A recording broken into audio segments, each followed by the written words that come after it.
Okay, good evening, everyone. Thank you for joining us. We're continuing in the Ben Ashri in Parshat Lecha. Begin on Daf Kuf Mem Daled, which is page 144.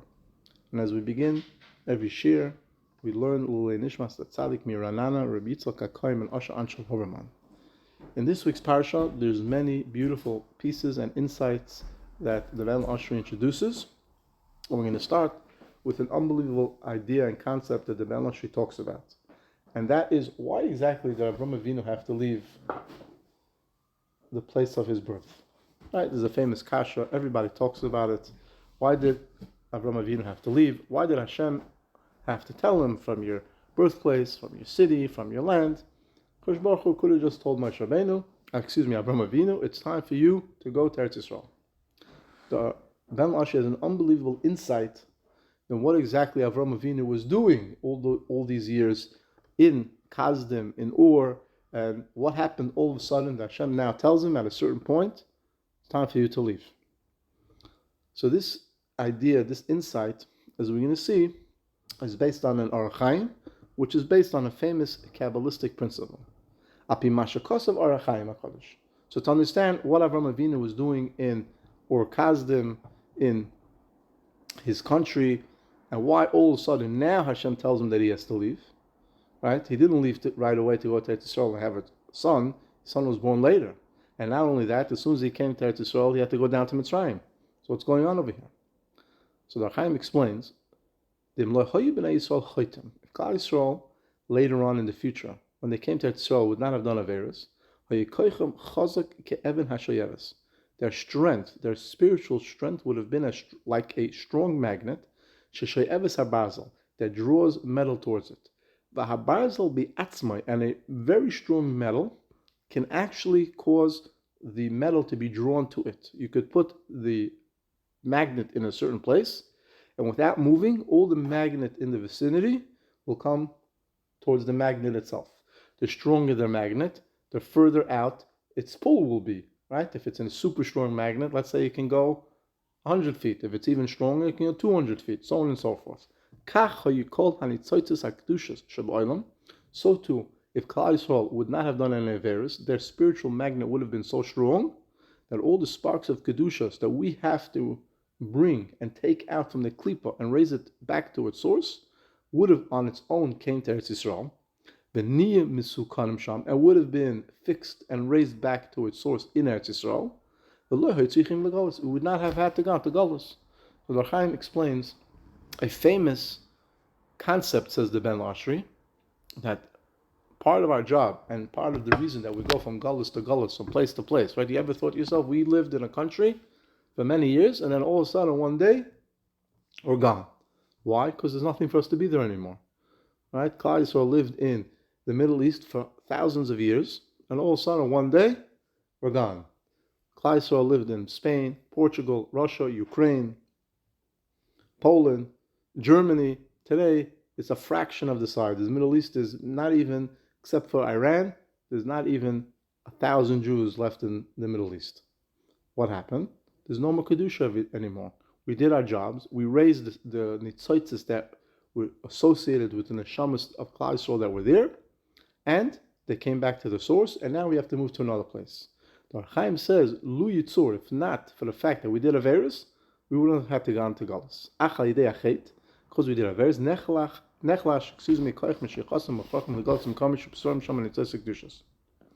very good. So the Ben Ashri says, based on this idea, for sure, Avram Avinu was busy raising sparks of Kedusha in Ur Kasdim. And we know this because he made Gerim. The only way you can make Gerim is if all of a sudden their neshama, for some reason, why is all of a sudden a Ger awakens, his neshama all of a sudden becomes interested in learning more about Judaism? What happens? What happens is that the spark of Kedusha that's associated with his neshama was drawn out of a dark place, of the Klippa, and now as it comes into the world, it connects to whatever other neshamas that it's connected to, and now it awakens.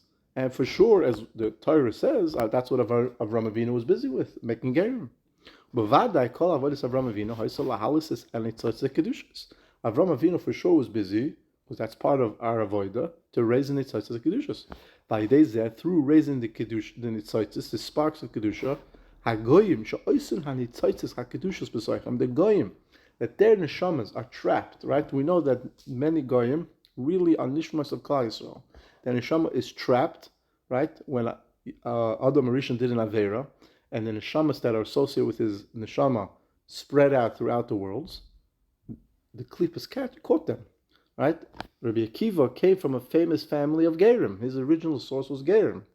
He came from, where did he come from? He came from a spark of Kedusha that was captured by the Sitra Achra, and in there lied Rabbi Akiva and his family, and his son and his grandson's neshamas. Whoever had the schia to raise out that spark of Kedusha eventually brought forth the neshama of Rabbi Akiva, and so on and so forth. Now, at some point, as we're going to see, Avram Avinu finished his job. But in order for Avram Avinu to do this, he had to travel throughout Ur Kasdim, and as we know, Avram Avinu really traveled a lot in his life. In some form or another, as we notice, right, especially if you learn the Midrashim, Avram Avinu was always on the go. Whether he was leaving Ur Kasdim, Eretz Yisrael, as soon as he got to Yisrael, he went to Mitzrayim, from Mitzrayim, he went with Lech, then he left Lech, and then he went back to slave Lech, and then he went to Bnei Ches, and then he went back and forth until the end of his life. When Yitzchak was born and Yitzchak already got older, Yitzchak started to take on more of the burden. Why Yitzchak didn't have to travel as much is a separate story. The Frat we know, which is a deep secret, that Avram Avinu had to go to Gerar, to go to Pelishtim. Why specifically there? There's a lot of sparks of Kedusha that are trapped there. That's a different story for another time. That's tremendous Kabbalistic secrets.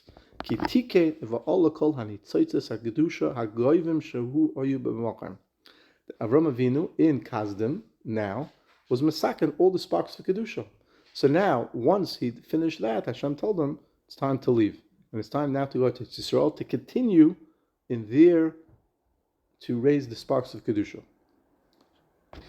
And when there was no longer what to raise in Kasdim, I'm like, Lech Lecha. Go from your land. What do you mean your land? Right? The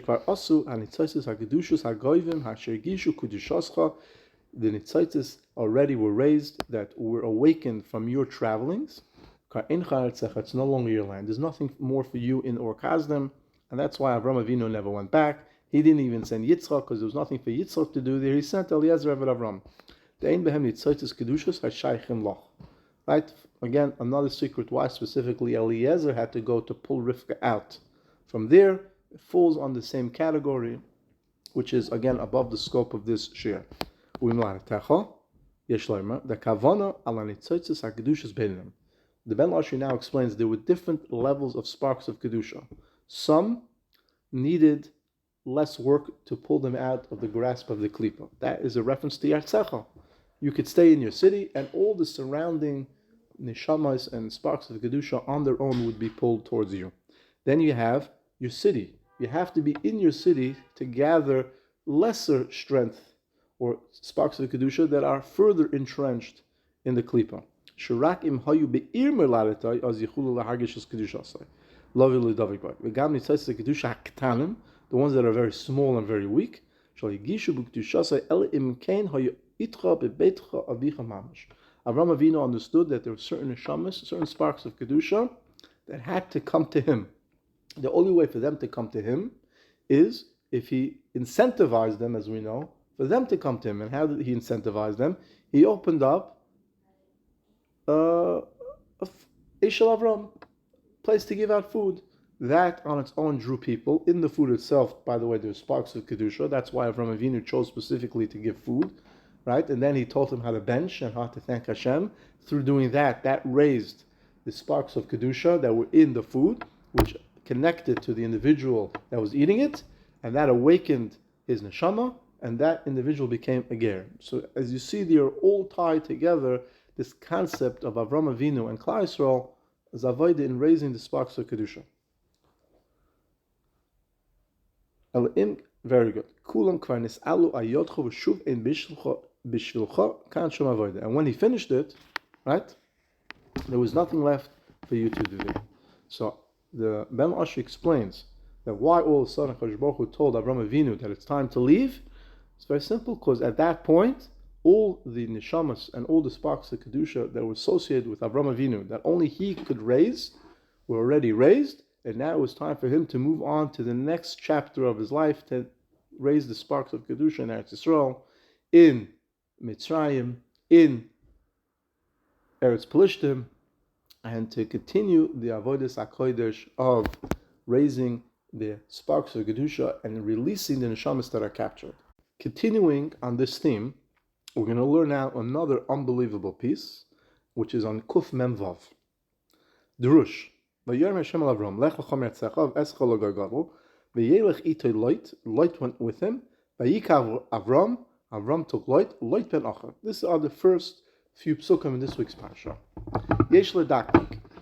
The Ben Ashri has a bunch of questions on the psukim. If you can, it's kedai to have a chumash. If not, we'll try to explain it to the best of our ability. Haseder mehupoch. If you look at the order, right, and this is a famous question that older Mefarshim ask, that the order that Hashem told them how to leave seems backwards. The first thing you do is you leave your house. The second thing you do is you leave your city. And then the third thing is you leave your country. You don't leave your country first, then your house, and then your city. So that's the first question. Now comes an unbelievable question. The Ben Lashi says this is Nimna, this is counted as one of the Asar Nisyanis. Now the Ben Lashi says, I don't understand what the Nisyan is here. Hashem told Avram Avinu, I'm going to make you to a great nation, you're going to be wealthy, you have nothing to worry about. Right? As Rashi says that a person normally loses 3 things when they travel, you're not going to lose any of those things. So what's the Nisayan? It doesn't understand. It's a Nisayan. It's not a Nisayan, right? If you get a phone call and your boss tells you, listen, I want you to go to this and this place. I know it's a little hard, but don't worry, because I'm going to give you a $500,000 upfront bonus. And plus, if you're successful, you're going to make, which you will be, I'm telling you, that everything is already set up for you, you're going to make another $10 million. You're not looking at it as you're going to travel to a difficult place. As the Ben Lash himself says, even for a small chance to make money, people travel far and wide to very dangerous places. They take high risks on the small chance that they may become wealthy. So here where Hashem tells Avram Avinu, for sure you're going to be wealthy, for sure you're going to be a great nation, what's the Nisayan? Ben Lashi says, I don't understand, it doesn't make sense. The next thing is, the Ben Lashi says, Hischul b'vayomer, the pasuk starts with vayomer, v'siyim kashadiber, and then it says, right, the word davar, doesn't make sense. Why did Hashem switch the way he spoke to Avram Avinu? The next thing, Betchila, and you see here how you're supposed to look at every single word in the Chumash. It's not for nothing. Every single word is a lesson, is a story, is a secret. Betchila Amar Shalot mi'atzmei halachima. In the beginning it says, Vayelech ito Lot. Lot went up with Avram Avinu. Va'achakach, and then afterwards it says, no he didn't. Avram Avinu took him. So first of all, which one is it? Did he take him? Did he go with him? And if he took him, then he first should have said Vayikach Lot, and then he should have said, then Lot went with him. So it doesn't make sense. It's like the opposite. First it seems that Lot on his own went, but then it says no, it's only because Avram Avinu schlepped him along. The next question, initially, it doesn't say anything how Lot is related to Avram Avinu. It's true in last week's parsha it does mention it, but here it doesn't. And then at the end, it says, yeah, Lot was his nephew. If it's important for us to know that Lot was his nephew, you should have said it right away. And if it's not important, you don't have to say it all. Even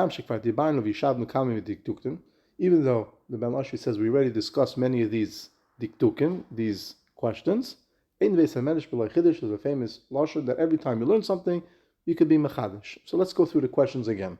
The first question is, the order of what Hashem told him to leave doesn't make sense, is the opposite. Hashem told him to leave your country, your city, your house. It really should be the opposite. First you leave your house, then you leave your city, then you leave the country.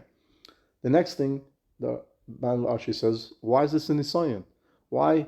What's so hard about leaving your country? If Hashem tells you that you're going to make a lot of money, you're going to be very successful, and you're going to become to a great nation, I don't see the problem. Why is this so difficult? On the contrary, most people would run at such an opportunity. The third thing is first Hashem speaks to Avram Avinu in the Lashon of Vayomer, and then it says Kashediver. Which one is it? The next thing is, first says that Lot on his own went with Avram Avinu, and then it says that Avram Avinu had to take Lot, seems to be by force. And the fifth thing is, initially it makes no mention of Lot's relationship to Avram Avinu, and then at the end it says that Lot was his nephew. Okay, Va'aktim, and let's give an Akdama. And we have to remember, just to remind ourselves of what we spoke about before in the beginning of the Shir, that Avram Avinu was busy in Kasdim, releasing and mining out the Nitzoitzis HaKedushas and the Neshamas that were captured there. Now we have to remember that Avram Avinu's Neshama itself was a Neshama that was captured by the Klippas. And in Mela, we're going to see that it wasn't easy for Avram Avinu his Neshama to come into this world. Va'aktim omrim nisayin rishon lech lecha is k'nisayin achran. Parshat hakavana shahayu b'mesias nefesh k'may b'akeda. V'tzarich lahavin. And we have to understand, like the Ben Ashri mentioned before, Eze mesirus nefesh karuch b'lech lecha. What mesirus nefesh is wrapped in the words lech lecha. Like we mentioned, if Hashem tells you you're going to make a lot of money, you're going to be very successful, you're going to become a great nation, there's no nisayin there. The Nishmas Avram Avinu, the Neshama of Avram Avinu, was embedded in the depths of the Klippas. Avram Avinu's Neshama was so entrenched and so hidden in the darkness of the Klippas. They knew it was a great Neshama, that's why they grabbed it, and they did not want to release it into this world unless it came into this world b'derech Aveira, thinking that if it would come to this world b'derech Aveira, the Neshama would be a Rasha and would continue to raise the koyach of the Klippas. And that's how, in a sense, Avram Avinu came into this world. Many people don't know this, but how was Avram Avinu conceived? Sheterach bal ishta b'mei tumasa. That Terach lived with his wife when she was benida. And Memela, they thought, that Tzad HaTumah thought that there's no greater time to release this Neshama. There would be a great Rasha in this time of Bimei Tumasa. Now, whether or not there was a mitzvah or not, an Isser or not, Lamaisa, his mother was Bimei Tumasa. There is Tumah involved. And that should have affected his Neshama, so they thought. The Choshvam Shal Yidei Tumasa Aguf Kol Kach, that Avram Avinu's Neshama and his Guf would be such steeped in Tumah, Yalnoid Rasha, V'yachz Aleim, the child would become a Rasha and would return back to the Tzara Klipa. However, the opposite happened. Avram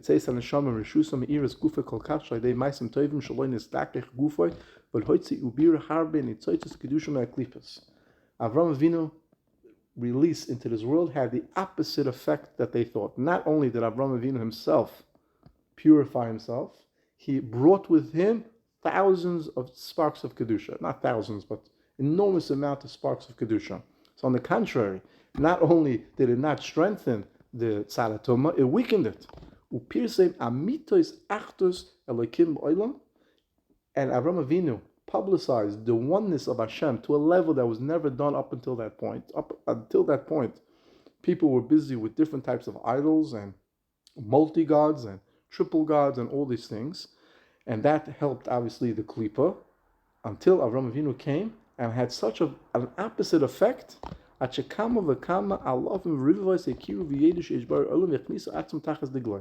Until hundreds of thousands of people understood that HaKadosh Baruch Hu is the Melech Malchei HaMochim Einon Milvadoi, and they now came under Kaviyachol, the flag of Hashem. V'zehu, and this is a reference, as we mentioned, V'sa Nefesh as also b'Choron. Doesn't say that he was Megayim, it says the Nefesh. He made Nefashis in Choron because he now took them out of the Tzara Klipa and brought them into the Tzara Kedusha. Sha'ala alav HaKadosh Baruch Hu recognized and held that Avram Avinu made these people on his own.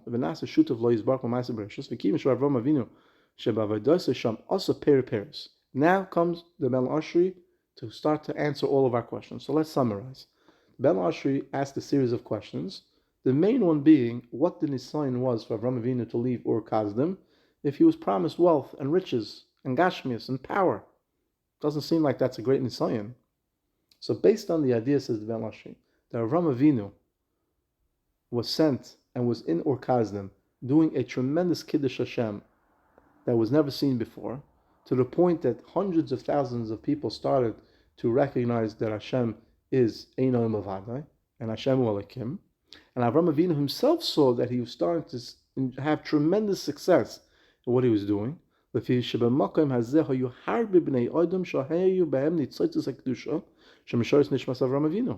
in Ur Kasdim there was enormous amount of individuals whose neshamas were connected to Avram Avinu and to Sarah. When it's that guy, and they became connected to him because of his purity of soul. Moving, and now says the Melash, we can understand that for a person like Avram Avinu, wealth and honor makes no difference. If Avram Avinu's purpose is to serve Hashem, to publicize Hashem, and to bring everybody back to the fold, telling him to leave is the worst thing to do. Right? When you're successful in an area, and not only are you successful, you're continuously growing and growing and growing and growing. And now someone tells you, you got to leave. But don't worry, I'm going to give you $100 million. It's true people want $100 million, but people also want success. People enjoy success a lot more. And Avram Avinu had success. And for him it was very difficult. Befrat, when his success was the success of Hashem. Now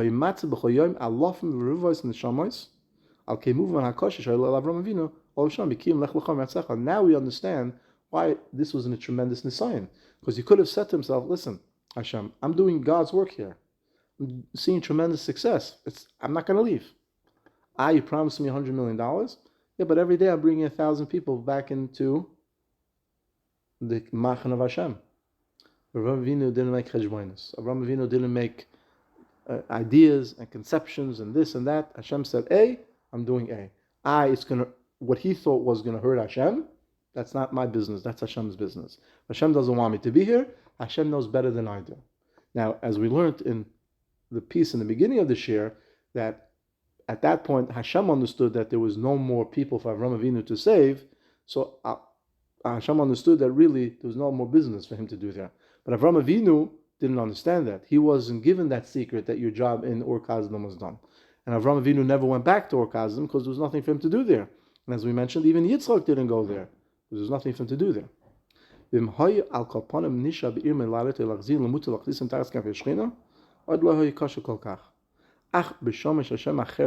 since he's heard that Hashem had different plans, it was very difficult for him to leave. And now to be busy with Gashmias, with money and sheep and cattle, and fighting with light, with all the wealth that he had, and fighting eventually with Avshalom, was very difficult for him because all this took him away from making neshamas. And now we can understand why this was such a nisayon for Avram Avinu.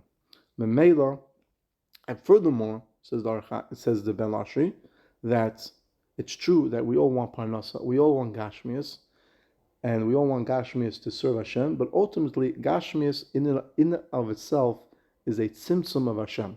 Ruchnias is a expansion of Hashem. And that's what Avram Avinu wanted to do. Avram Avinu wanted to expand the ruchnias of Hashem. But if that's what Hashem wanted, Memela, he was willing to do that, and he accepted the nisayon to give up everything that he accomplished to stop the continuous growth in Ur Kasdim and to stop the revolution that he made, the spiritual revolution, and continue to the place that Hashem sent him, where we don't see the great effect as much as he had, right? Avram Avinu had problems with Sodom, problems with Avshalom, problems with Mitzrayim, had problems with Ephron. Avram Avinu, we see at that point, actually had more and more problems than he had once he overcame the nisayon in Ur Kasdim. But still, he was able to convince Lech to go with him, and he was able to succeed in passing the test and continues to do the Ratzon Hashem.